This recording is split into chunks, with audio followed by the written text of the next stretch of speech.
What's up guys, Ace, and today we are doing the mono white video. Of course, you guys don't know me, I'm Ace, I play a lot of Commander, and more particular, I play my mono white Mangara deck. So, I like to think I'm somewhat of a connoisseur of mono white. I do have a few other decks. I have like a Simic deck, which is generally switched between Kinnan and Rashmi, relatively more control based, but they don't really tickle my Urkel. Is that a word? Compared to my mono white deck, so I just don't play them that much. I think I played some iterations of my Kinnan deck on the channel, but mostly it's mono white Mangara. So those are my credentials. And basically today I'm going to be discussing, or talking about mono white in particular, especially after seeing what monstrosity, which was Commander Legends, what it was for mono white. Because I think I might be wrong here, but I'm pretty sure it was one of those people at Wizards where they're discussing about how mono white had some pretty strong cards coming for them in Commander Legends. And I will say some of the cards are pretty decent, but I don't think they're strong or on par in order to push white to the level of the other colors are. And I'll get into that in a second.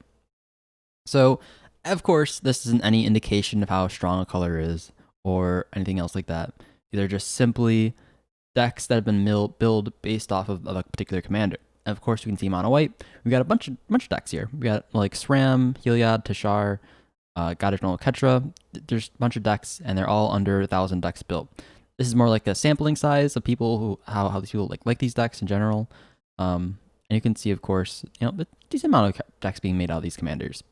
Of course, you got my boy Mangara down here at 128, and being the only white card that draws cards, we still have a few other white cards that sort of build upon that traditional plan like SRAM, which is why he's probably important or strong, or played as often as he is. Along with Tashar, they got that sort of attritional based value thing going on for them. But if you look at other colors, and I think I expect blue to be the most have the most played, mono blue to have the most played commanders. Yeah, we've got a lot here. So we've got three commanders over the 1,000 built deck range, which is understandable, especially like Urza.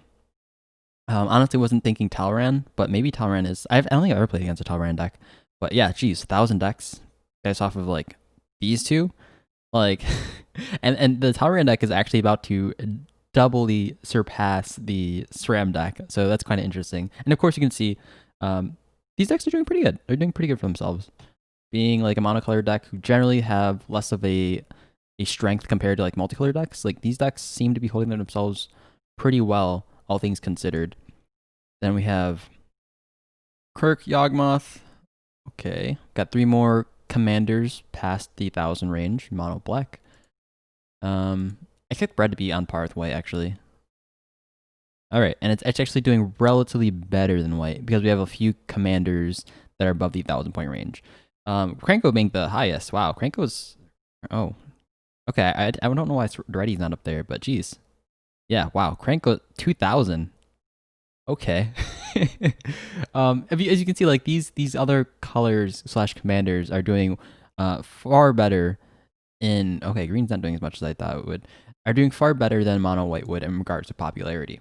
And that's probably because... I'm just taking a stab in the dark at this. This is probably because mono white just doesn't have what it takes in regards to the other colors when it comes to like the social aspect and attritional aspect of EDH. So one thing also to note is a lot of the mono white's philosophy is based on like order and balance. So we have cards like Cataclysm and Armageddon that are played to sort of even the odds, because white definitely by itself doesn't have the attritional value like other decks have, and so this is partially because I think for the most part because they can handle any permanent type. Which is why you have things like Oblivion Ring or Oblation, because they can just handle any permanent type. And I think that's why, for the most part, they're not allowed to have the card advantage other colors have. Because otherwise, you would assume that white would be able to just like take care of anything and be OP, right? But I think for the most part, that's not the case, because all these answers that white has been printed are generally costly and not really good in a multiplayer format, where like attrition is king. So, and of course, there's like the whole social aspect where white can't do like the land stuff because lands are the most sacred of resources, especially among casual groups. That those cards start to become like duds because no one is playing them in their mono white decks because it's just socially not acceptable. And yeah, so we have like this weird situation white's going to be in where there's just not enough good stuff. So Anyways, Commander. So that's the state of mono white basically.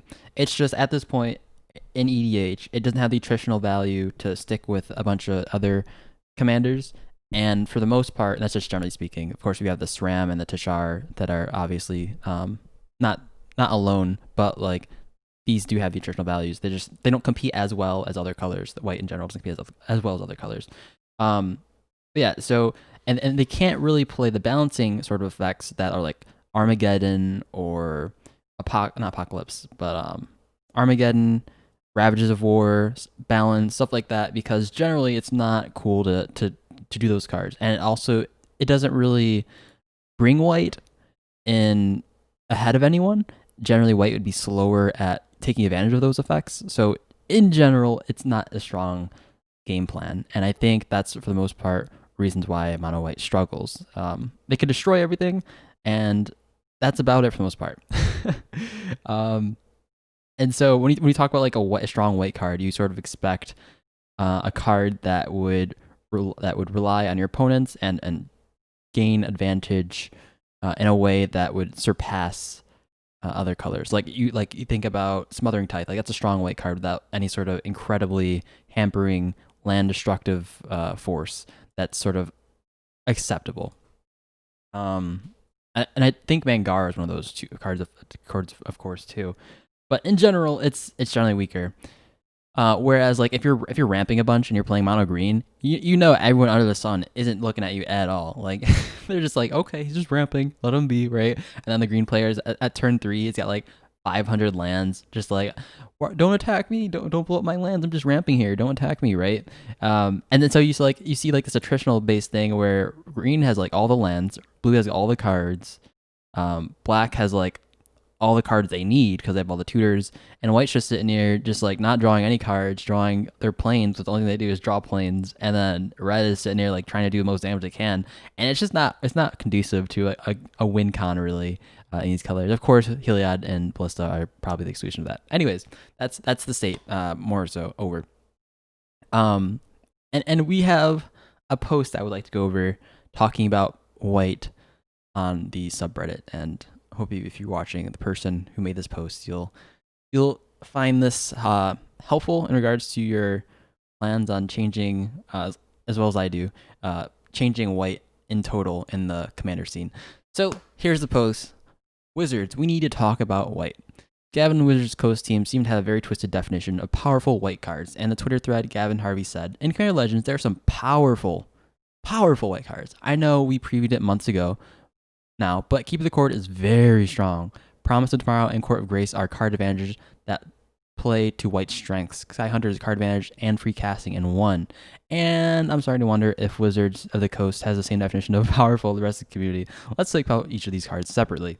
So, not to hijack his post in total, of course, I just wanted to sort of echo these sentiments in video form, because hopefully maybe someone at Wizards will pick this up, and advocating for this sort of stuff may change white in the future. I sort of agree this. Like, if you look at Keeper of the Accord, it's a white card that sort of only plays decently if you're behind, and it doesn't do much if you're ahead, right? And so we have cards like Opposition Agent, which generally always do things. You have cards like Heuristic Study that generally always doing things. It's not even dependent on whether you're ahead or behind. I'm trying to think of like other cards that always do things, regardless of whether you're ahead or behind. You can just see like white is definitely getting the shaft. We can even go to cards like Sun Titan, right? So Sun Titan back in its heyday was generally like a decent card. Like you play white, you play Sun Titan. It's 6 mana with vigilance, and never attacks or enters the battlefield. Return a converted mana cost card of 3 or less from the battlefield from the graveyard onto the battlefield. Like whoa! Like when you played that back in the day, people were like, we're gonna be in for a bad time, right? And this is generally this is rare, right? That's the rare sign. Ooh. And then you see cards like Elder Gargaroth, and this card is played in 19% of a few 100,000 decks. Look at Elder Gargaroth, which is 5 mana. Granted, it is mythic rare, I think, compared to just a rare. This does essentially what Sun Titan does, but also has reach, also has trample, also gains life, also draws a card, also makes 3/3, and it costs 1 less with all that. And you can't tell me white isn't behind other colors. Like, this is kind of insane to think about. And so in general, referring back to cards that sort of only do things when they're behind, it doesn't seem like those balance sort of effects like will do much in white, especially because they can't take advantage of that too much. Like the hoops you needed to jump through in order to get like this sort of balance effects or Armageddon effects to work just won't work. Because if you look at like red, or not red, but green, like, oh gosh, can I not spell Armageddon? Armageddon, there we go. Look at green. Like, green is probably the color to most benefit off Armageddon. And, you know, there's a bunch of decks playing green. Even black in some case, because, you know, sometimes people do demonic tutor for those lands, though. So, like, if you're a color that can ramp and get lands out of their deck, and just, like, and some white players trying to Armageddon, you know it's not going to bother you that much, because you know that white player is just on their last straw trying to win that game. Yeah, so like the green player is definitely gonna like ramp through this. The blue player is gonna draw through this. The black player gonna demonic tutor for his like cabal coffers, combos or whatever. The red player is sort of in the same vein as mono white, but in general, mono white and red are probably gonna fall behind, even if these colors are in their these cards are in their colors, and you would like to think it'd be pretty strong of an effect, but it just doesn't help. Like, it's hard for them to break parity with this sort of effect. And so with that being said, Keeper of the Cord, while it seems strong to getting a bunch of lands, if you're ahead, this card is a 4-mana do nothing, right? It's sort of the same thing in regards to like how white's been treated, where like a bunch of their cards are like okay, but they're constantly being like trampled over by other cards like Elder Gargaroth, and it just doesn't lead to like a winning game for you. Like, you have to be behind in order to catch. You have to catch up, right? And once you catch up, of course, it's like you're not getting past anyone. Like, maybe you're catching up to the highest. I guess with Keeper of the Cord's sense, you're always catching up to the highest, or the first in the lead, because of its each end step. But after that, it's like you've caught up, but like now what? You're behind, and your card quality is bad. You just can't do much with that. Like, if you play if someone catches up to like the green player and they play their Elder Gargaroth, and you play your Titan, your Sun Titan, it's like that green player is gonna roll through you. It's just absolutely gonna stomp you. It can be kind of said for the Court of Grace too. Promise Tomorrow I think is just bad, and the Sky Hunter is bad I think as well. Just because like those seem to be more Battlecruisery type of cards. These cards are just generally not going to work in context for most EDH games, just because they're too reliant on one strategy, and like that one strategy can be dismantled so many ways. Court of Grace is a modern card that I think I've been liking a little more, but it's still generally slow, and it does play to white's advantages. It's 4 mana, it's high CMC, and if you're not keeping Monarch, which white I think is one of the best colors to keep Monarch, if you're not keeping Monarch, then this becomes a 4 mana Bitter Blossom. And of course, you don't like lose life from it, but like a 4 mana Bitter Blossom isn't good at all. Like, I'd rather lose a life and keep the Monarch or something like that, right? Like, there's a reason why this card is pretty good.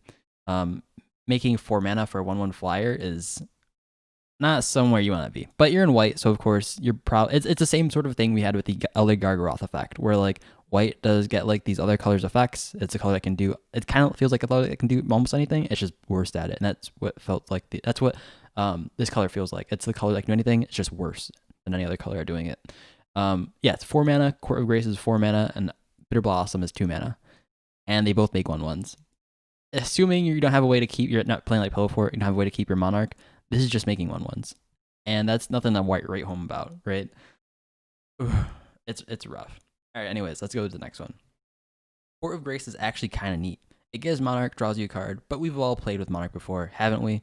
You're almost never going to keep Monarch through 3 turn cycles throughout your upkeep. The Manic is literally designed to encourage back and forth combat. This means a 4-mana enchantment that makes you a 1/1 each combat can draw you realistically 1-3 cards a game. This is a fun card, but not remotely powerful. The nail in the coffin is that it's the worst in the cycle. The others 4 are stronger. You're going to tell us that the Court of Grace is powerful when the Court of Bounty exists? So this is 100% true. This is essentially the same reasoning behind like the Elder Gargaroth and the Bitter Blossom thing, and that white is generally going to be the worst at things. And I can't help but to like agree with this. Like if we look at any other color that white sort of mimics, like Aven Mind Sensor for example. Aven Mind Sensor was heralded to be one of the best of the sort of anti-tutor effects, and it just got completely trumped. I think at the same rarity. I think they're both rares, completely trumped in Opposition Agent, which is 100% better than an Aven Mind Sensor, because not only did they 100% not get the card that the person was tutoring for, the person casting Opposition Agent gets the card advantage from it. and like I've had a few times where Aven Mind Sensor just literally does nothing, and the person finds the card they need on top of their library. It doesn't say too much, but it's like you can see like white always getting the worst in all of the effects. And that's apparent here. Although I don't think Court of Grace is the worst of all of them. I think the blue one, I mean, blue comes out earlier. I just don't think blue has the means to keep casting board wipes over and over and progress its board state. I could talk about a whole video about that, but I'm not going to get into that far into it. All right, Promise of Tomorrow could be very good at lower power levels, but even at mid power level tables, it feels like a trap to me. Yeah, someone wraths and you'll get your creatures back is what it's supposed to do, but I'm worried that in practice, enchantment really does is exile all your creatures after wrath, and then someone blows it up, leaving them in limbo forever. Luminous Broodmoth is the same thing, but is a recurable creature for more mana, and it can get your creatures flying. Let me repeat this real quick. We got a stronger version of Promise Tomorrow in a non-commander set. This is true. This is true. I think partially this is as a result of them making sets like, I don't know how long this set was being made, but like this set was like in the making for like a few years. I think this is what we're seeing now. We're seeing like cards being made a while back ago when people like started complaining, and they didn't change anything of it because of course these sets take forever in the past, right? Like they're making sets 2 years in advance, and so like the feedback we have now is not going to hit until like 2 years from now. So it sucks, but like that's what happens. Yeah, I think this is 100% true. I think Promise Tomorrow is generally not that good in comparison to the other colors. Not the other colors, but Luminous Broodmoth. I think it does shine in like those lower power levels where like you're playing aggro, because the fact that it comes down a turn earlier, it might be big if you're playing aggro.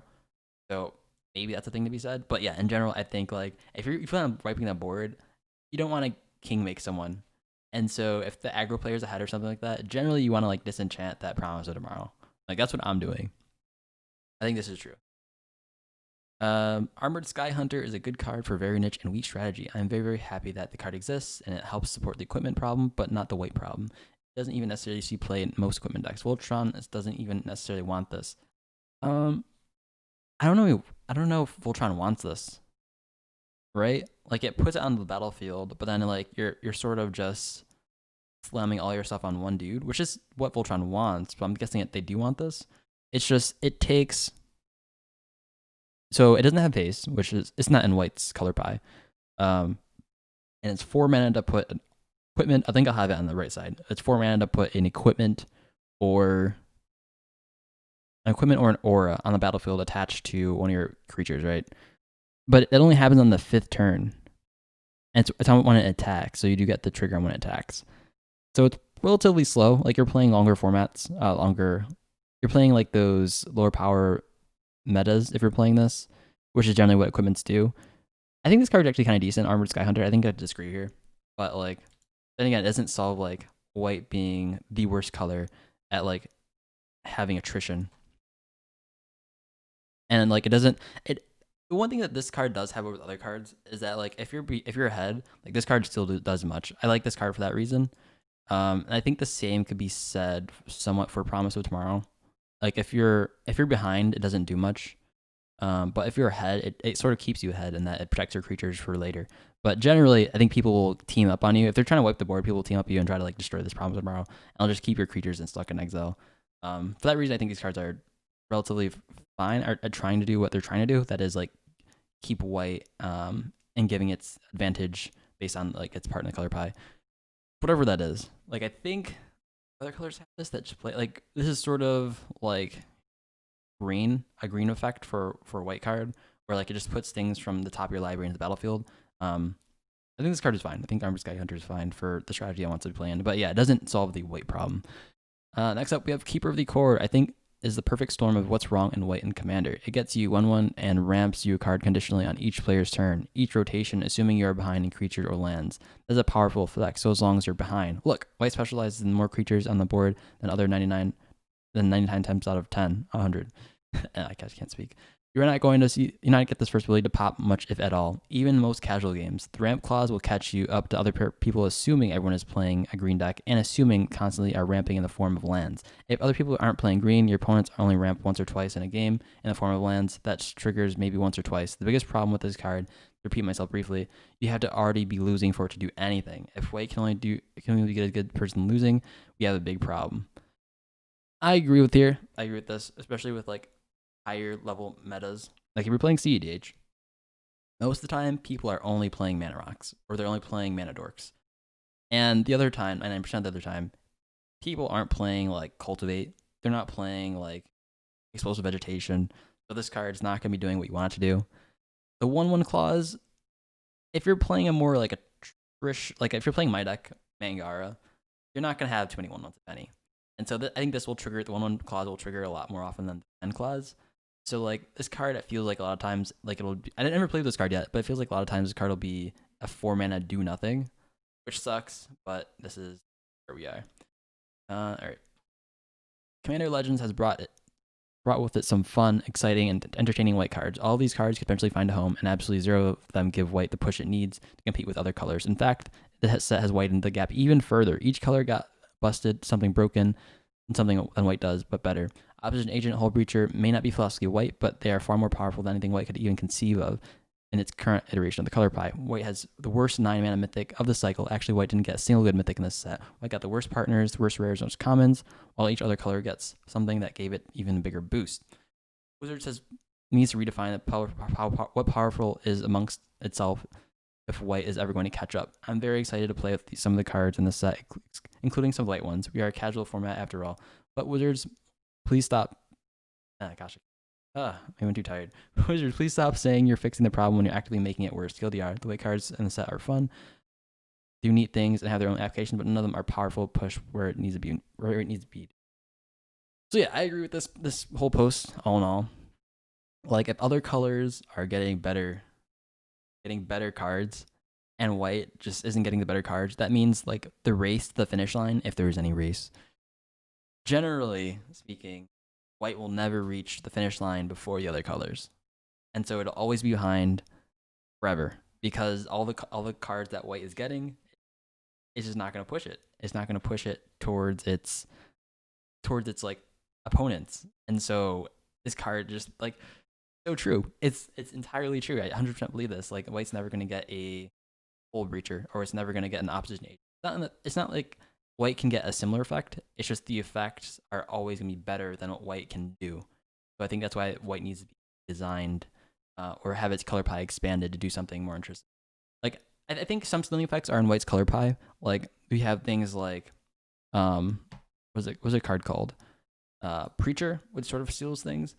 So there are some stealing effects. Of course, it's based on your opponents, and they've stopped doing that sort of effect for white in a lot of the recent cards. But yeah, like white's just based on how it's going right now, like opposition agent is never gonna have like a white sort of version of it, just because like you have Avid Mind Sensor, and of course this is part of white color pie being all the other colors. And so let's just go through some of these comments here. 2 years ago, I think these cards would have been perfect, but the rate of improvement for the green and blue are even higher than white, so it feels like the gap is actually growing at this point. So yeah, this is 100%. Like if you look at like Hull Breacher, it even ramps more than white does, and of course blue is the color ramp.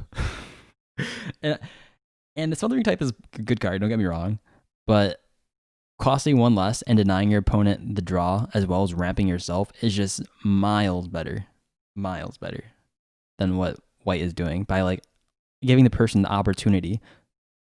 So this is totally understandable, which I do actually quite agree with.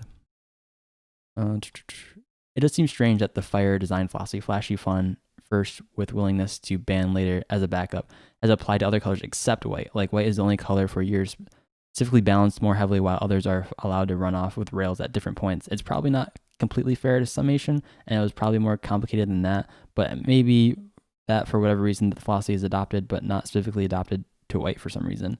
This is true. Like, of course, you see like questing beasts, which very much could be like a 2-color card, right? It could be Gruul for the most part, and like you see this, like white is not getting anything near that. Like Elder Gargaroth compared to Sun Titan, yeah, no.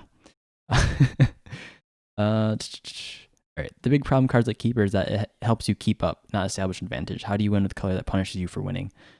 I don't think the colors punish you for winning.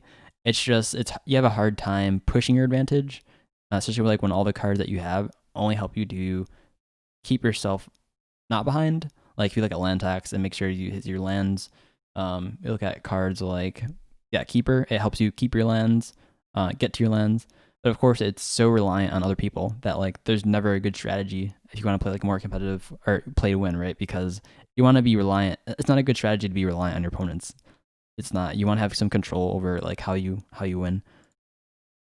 The problem is that all good white cards are in the 4-6 range. We need some rampant growth level cards at 2 mana. Like for sure, white is starting to gain token reanimation style card advantage, which is fine. It's flavorful, but all the ramp options are like 4 mana. They need ways to get there. Like green decks have 5 mana turn 3. White can't keep up with that with no matter how good 4 drops they get. Playing on curve in the early game is how aggressive decks lose. That's true.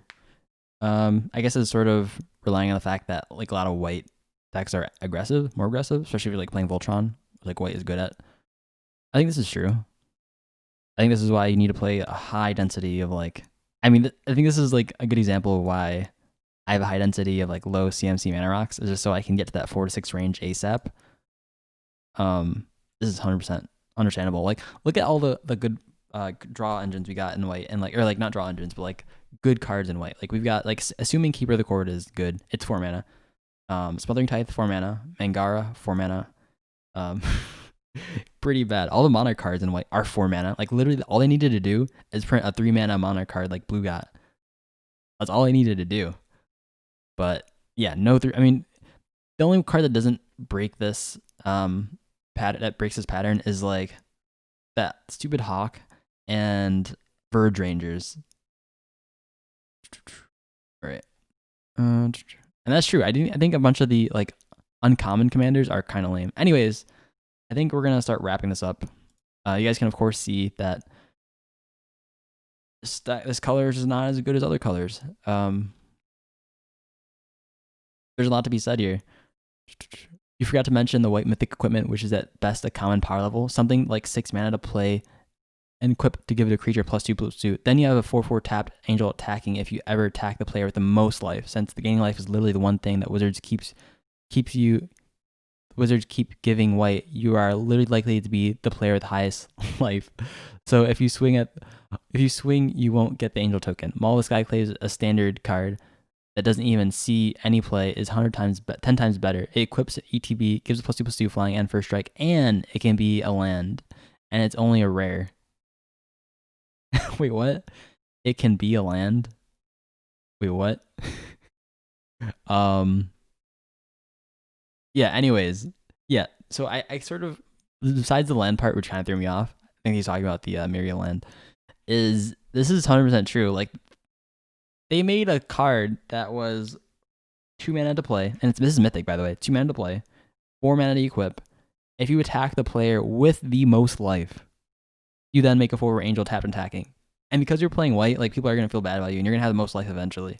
And so you're punished for being ahead. It's truly like a never-ending cycle. It's bad. It's bad, boys.